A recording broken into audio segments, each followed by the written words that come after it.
요양원 가기 전날 밤 어머니가 아들에게 보낸 편지. 어느 부모님이 자식에게 보낸 편지. 내 사랑하는 아들 딸들아. 언젠가 우리가 늙어 약하고 지저분해지거든. 인내를 가지고 우리를 이해해 다오.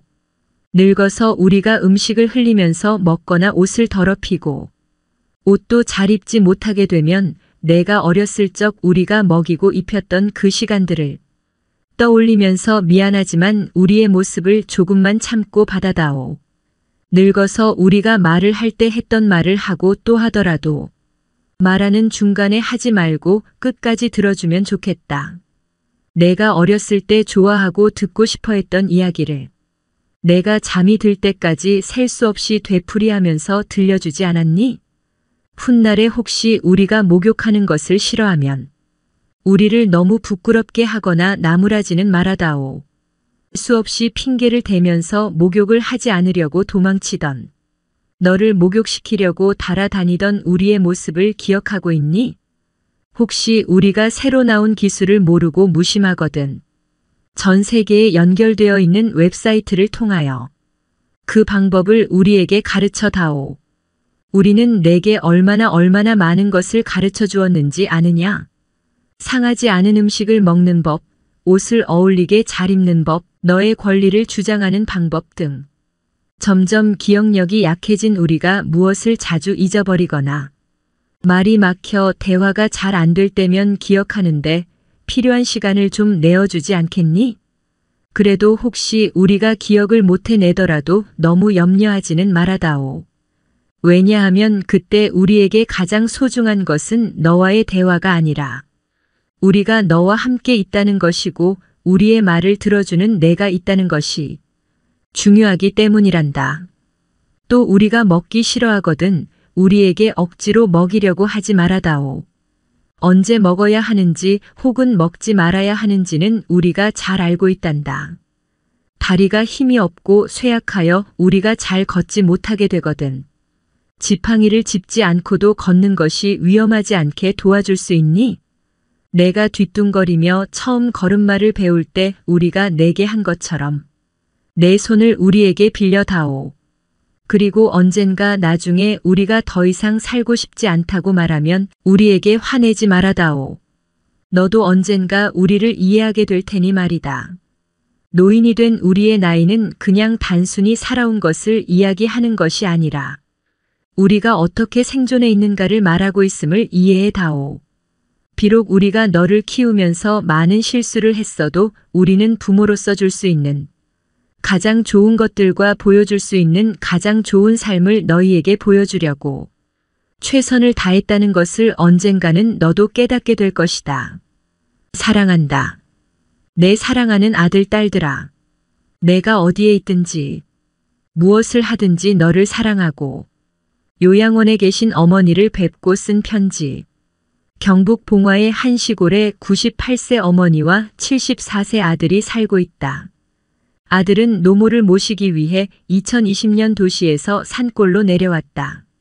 칠순인 아들 이병준이 구순 어머니를 모시는 일상을 연재한다. 편집자주. 인천에서 경북 봉화로 내려갔다. 며칠 전 봉화의 요양원에 입원 중인 어머니 면회를 신청했었다. 어머니는 내가 봉화의 고향집에서 모셨었다. 그러나 치료를 해야 할 상황이었다. 지난 여름에 병원을 거쳐 요양원에 모셨다. 비대면이지만 어머니를 뵐 수 있어서 너무 기뻤다. 더 기쁜 것은 어머니가 나를 알아보신 점이다. 또 표정도 밝으셨다. 더욱이 입원 후 4개월여 동안 찾지 않던 안경을 보내달라고 직접 말씀하셨다. 나의 눈에 이슬이 맺힐 정도로 감사했다. 면회 후 어머니에게 글을 올렸다. 어머니, 우선 죄송하다는 말씀드립니다. 끝까지 집에서 모시려고 했습니다. 그러나 뜻과 맘대로 이루어지는 일이 아니었습니다. 2년간 어머니 곁에 있었지만 어쩔 수 없이 요양병원에 모시게 되었습니다. 새겨서 헤아려 주시길 빕니다. 어머니, 아마 저도 얼마 후에는 그곳을 거쳐서 이승을 떠나게 되겠지요. 그러나 요즘 우리나라 요양병원의 시설이 잘 되어 있어요. 정부 지원도 많이 받아서 아주 좋아졌어요. 국가 자격 시험에 합격한 요양보호사님과 간호사님이 24시간 근무하며 보살펴주고 있습니다. 가정에서 가족들이 돌보는 것보다 훨씬 안전한 것도 사실입니다. 어머니, 그래서 주의하셔야 몇 마디 말씀드립니다. 일 함께 있는 분들이 잠자는 시간이나 잠들려고 하는 시간에는 조용히 하시면 좋겠어요. 이 의사 선생님, 간호사님, 요양보호사님의 말씀을 잘 들어주세요. 또 어려운 점은 주저하지 말고 요양보호사님께 말씀하셔서 불편이 없도록 하세요. 특히 대소변이나 기저귀와 옷 갈아입는 일도 마찬가지입니다. 삶 지나간 세월에서 안 좋았던 일보다는 즐겁고 기뻤던 일들을 기억하세요. 이산 가족 상봉이나 장손 진우가 태어나고 증손 선우가 태어난 일, 성당에서 영세명을 천주님으로 받은 일 등 여러 가지 좋은 일들이 그래도 기억에 남아있겠지요. 특히 문학세계에서 장한 어머니상을 저와 함께 단상에서 받으셨잖아요.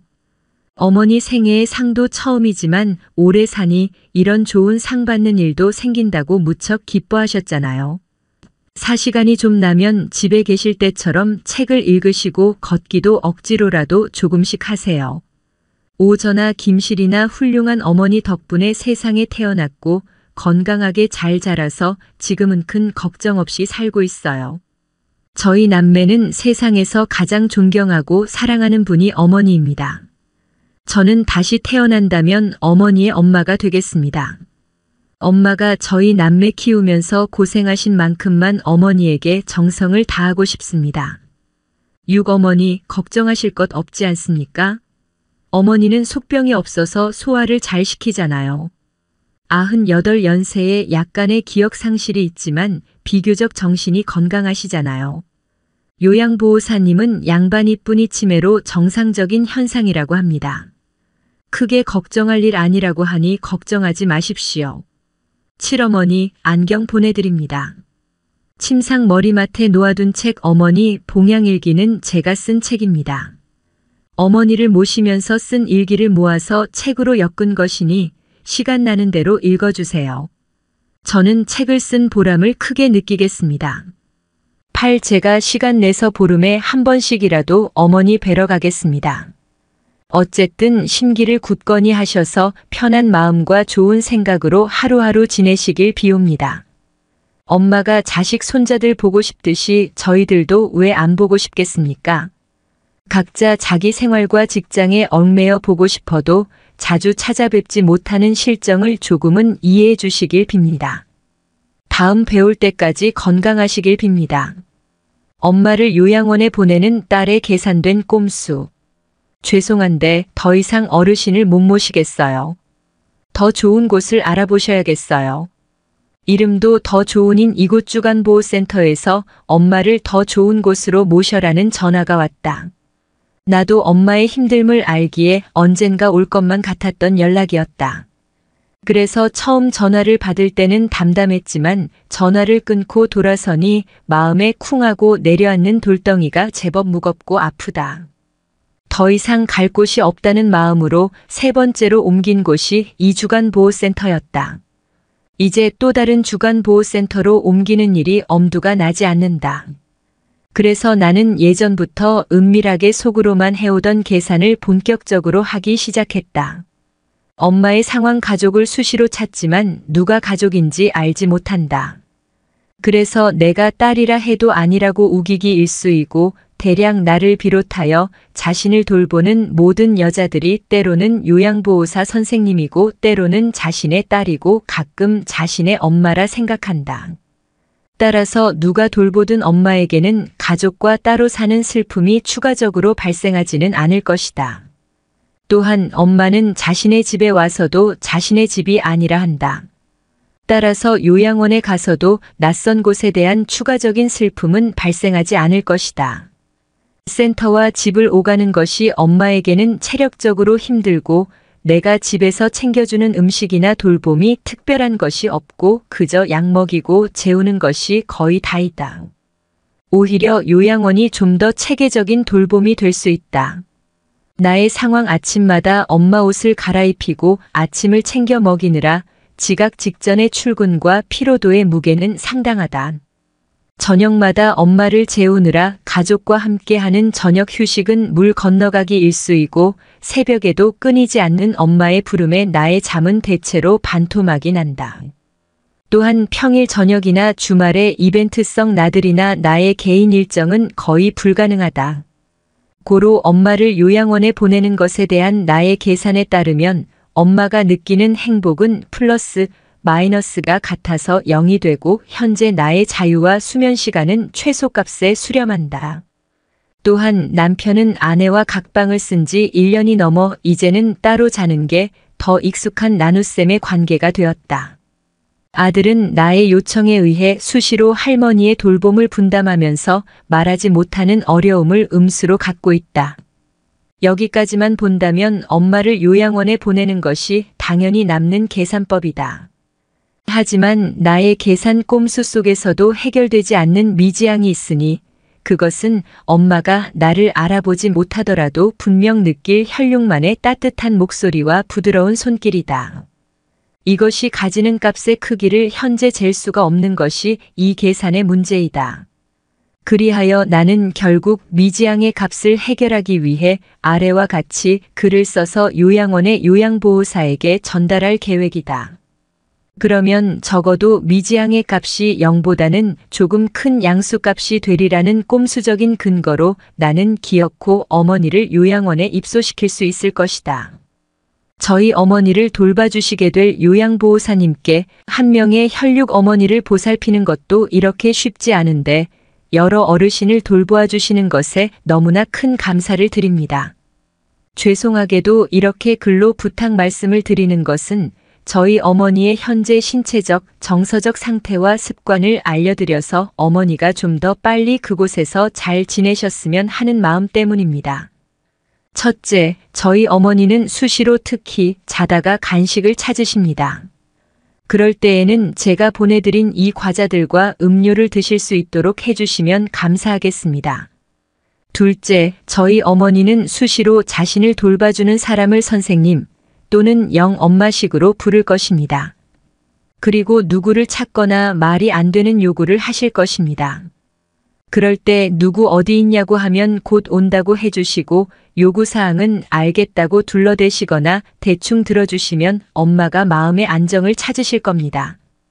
예를 들어 결혼 언제 시켜주냐고 하면 곧 한다 하시고 리모컨 달라 하면 충전 중이라 하시고 가방 달라 하시면 비슷한 거라도 쥐어주세요.